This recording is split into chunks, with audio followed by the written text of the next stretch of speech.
What is going on, everybody? It is your boy, Human Sneaks. Back at it with another tier list video.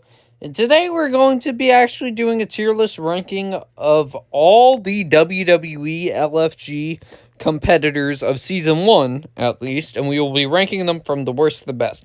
But before we get to actual beginning of the video, what's up, guys? Don't forget to subscribe if you're good new to the channel, because number one, it's absolutely free. Number two, also maybe able to YouTube algorithm recommend the video to more people, and maybe they could join that Jackson.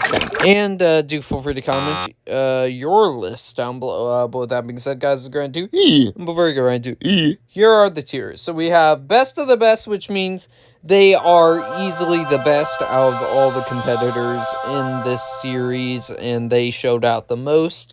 Great means they come close to best of the best, but there's a minor flaw holding them back. Toxic goodness means they were good. They were solid enough. Decent means they were decent. Okay means overall they were a mixed bag. I didn't know necessarily how to feel. And then my last category I usually have as toxic trash, but I have as my least favorites instead, because I don't think anyone's outright awful in this whole entire bunch, because they at least had one solid match in their career, so on this show. So that's the reason why it's that's the reason why I have that category there instead of toxic trash, which I usually use for like my movie tier lists and stuff and my match rankings.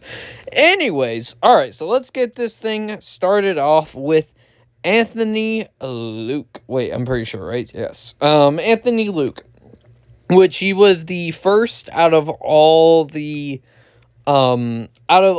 competitors to get to choose his legend to represent him, and I'm gonna put him in the he's one of these two categories. I'm gonna put him in good, toxic goodness, I think. Yes.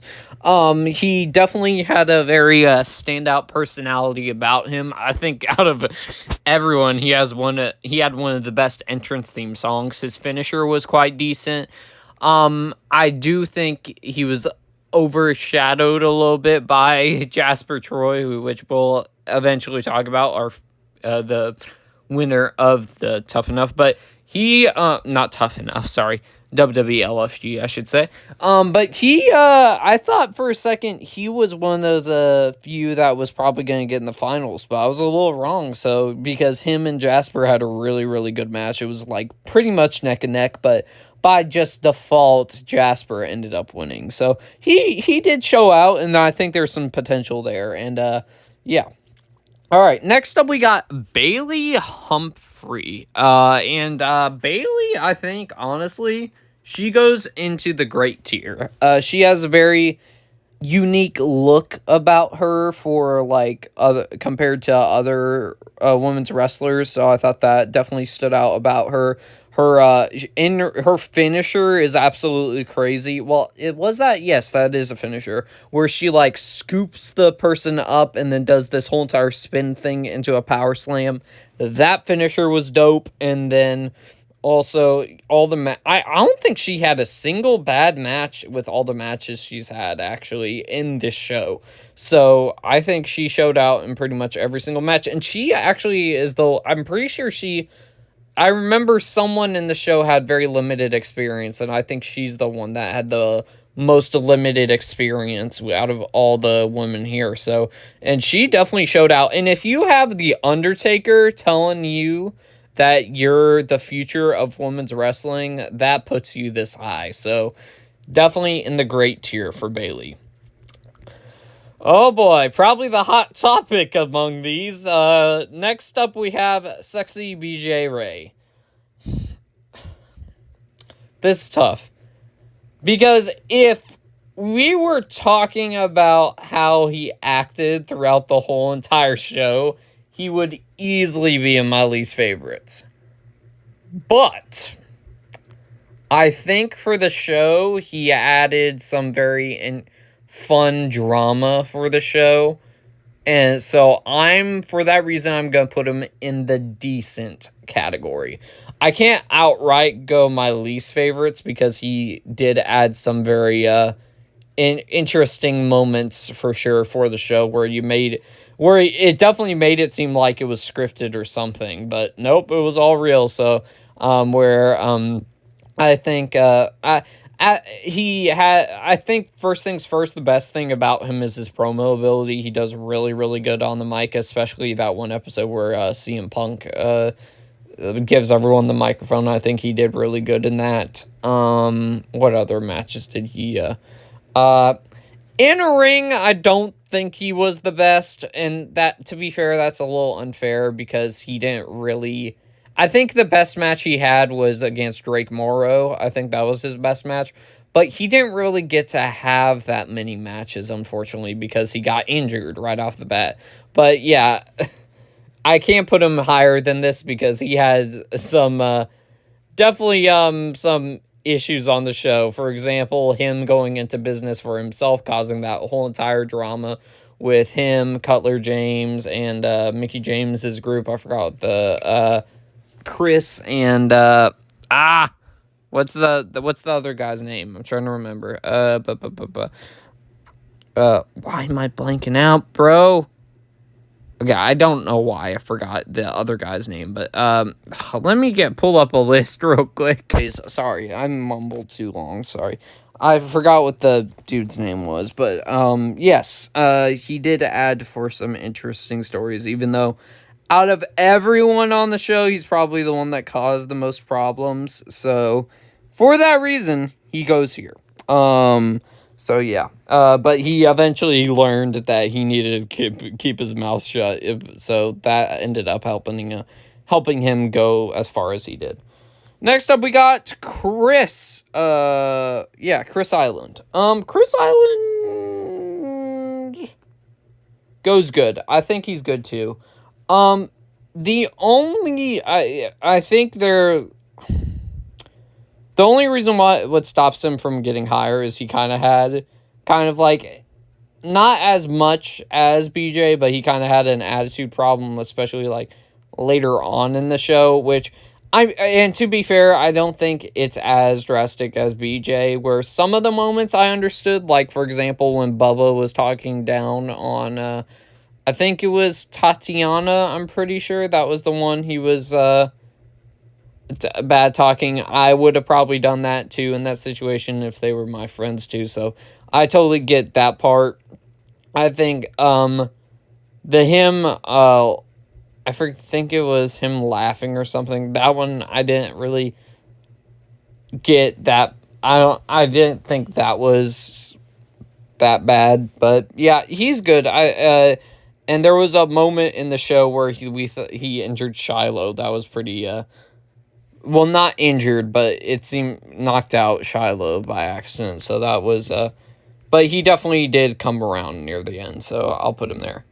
Next up, we got Cutler. And Cutler, I'm going to put in the same row as BJ, but above BJ.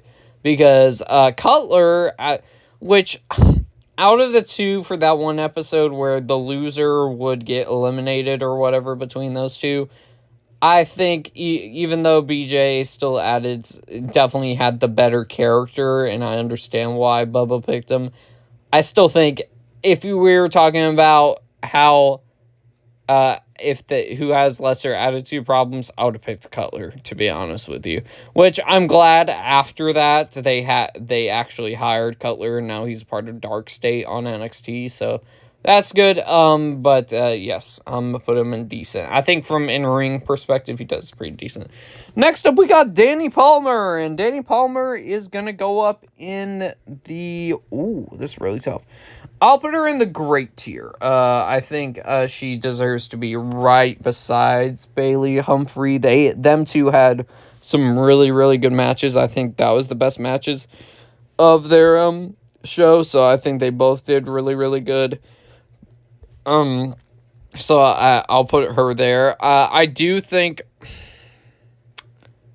out of her or Tyra May Steele, I would have picked her because I thought no, that match was pretty close. So I'll put her in the great tier.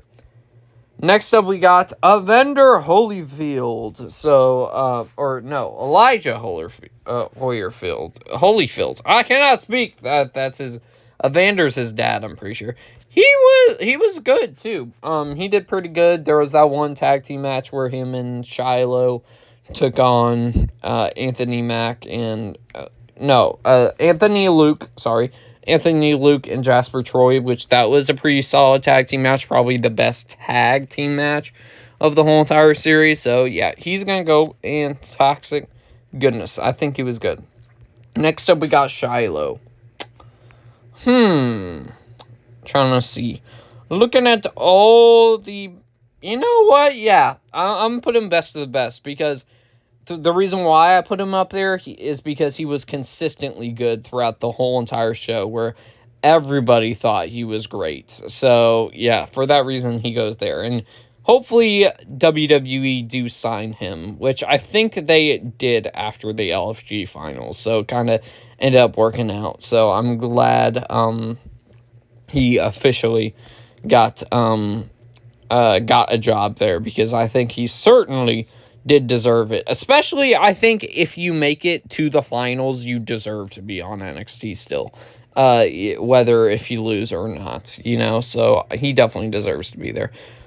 Then we got the first of we actually have the two winners back to back, but we have the winner of the women's tournament for the LFG that won the contract, Tyra May Steele.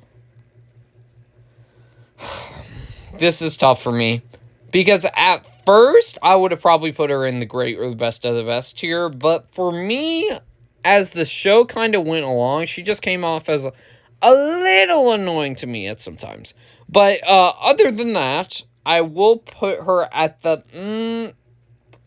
I can't put her with those two. I'll put her in the Toxic Goodness category. I can't outright go decent because I don't think she's on the level of BJ and Cutler, but she still did really good.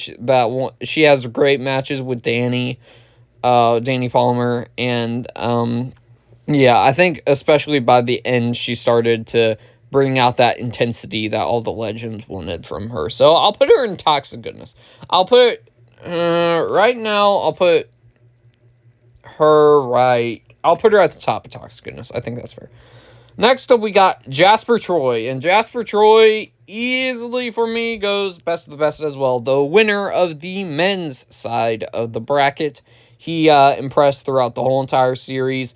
He's probably had the best moments of the whole entire series as well, maybe besides BJ, with him having that confrontation with Gunther where they shook hands, and then also that point where he got the microphone and cut a promo on CM Punk.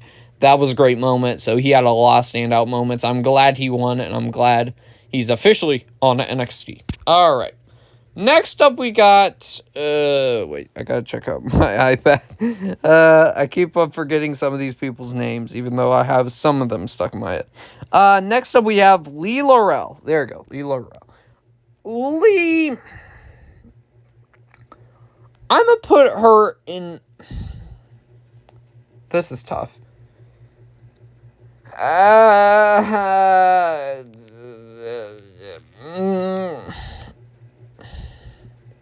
can't remember. I think... Yeah, I'm sorry. I'll put her there. She had two good matches near the end of her stay in WWE LFG, but other than that, all the other matches were but she's not bad. I don't think any of the people that I stick in my least favorites are bad. It's just she didn't have anything from a character standpoint that stood out to me. There was that one cool time where she did wear that anime-inspired gear. I thought that was pretty cool. But other than that, nah, she goes there, unfortunately. But I do think she still was entertaining in the show. Next up, we got P Nasty, and P Nasty goes, I think out of all the women's wrestlers here, I think she's definitely the one that cuts the best promo by far. I don't think there's anyone that has a better promo than her. But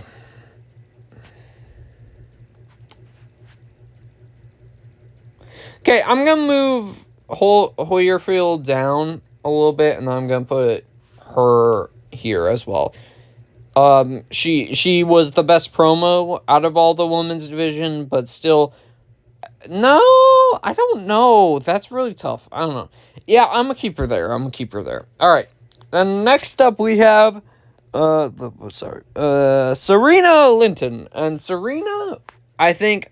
So once Danny kind of got injured and disappeared, I think Serena kind of started to show out a little bit more. So, and that added for a great final between the two that they had. So I think she eventually came around, and she gets Toxic Goodness for me. Because in the first match, things did not look good because she botched once. But after that, she started impressing. She used the Molly Girl round as her finisher, a tribute to Molly Holly, which she did really good with that. So, yeah, she goes here. I'll probably put her right here. I like that. Next up, we got Tatiana. And Tatiana, I think, is also one of my least favorites. I do think overall as a whole, I like Lee a little bit more than her. But Tatiana only really showed out in her final match. That was the only match that she did great in, I think. But she still did, was decent in ring. But kind of the similar thing with Tyra, where her and Tyra had like this whole entire mini feud where she didn't like Tyra. That was kind of a little, where she came off as a little annoying too. But yeah, she's easily one of my least favorites, but I don't think she's bad. All right, next up we have gosh, why am I forgetting his name? It's probably because he didn't really have that many matches that stood out about him too, unfortunately. So I'm gonna put him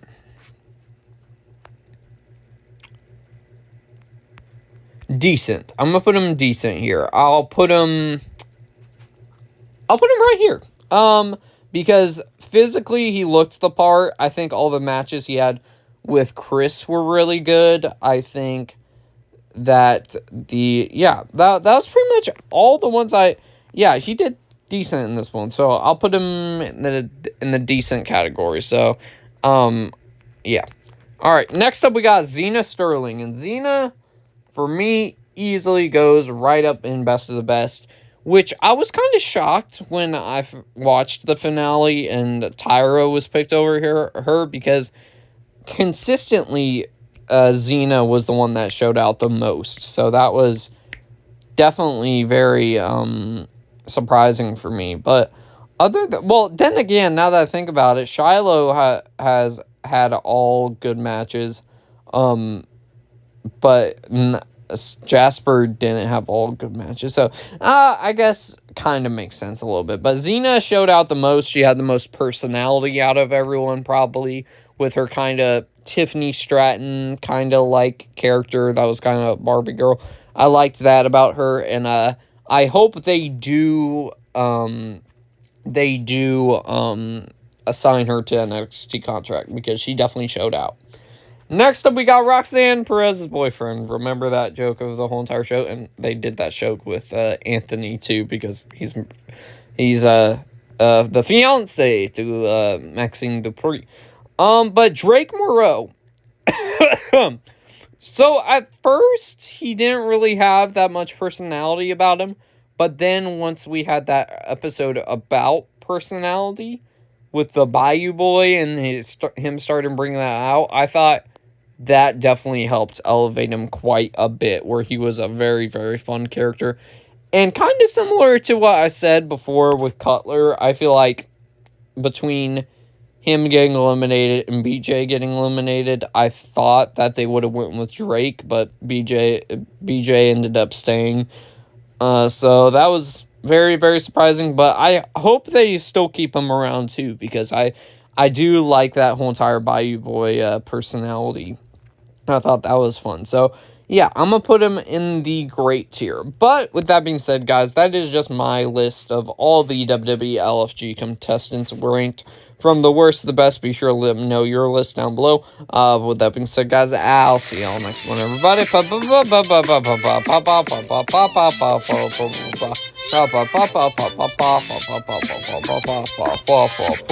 Peace.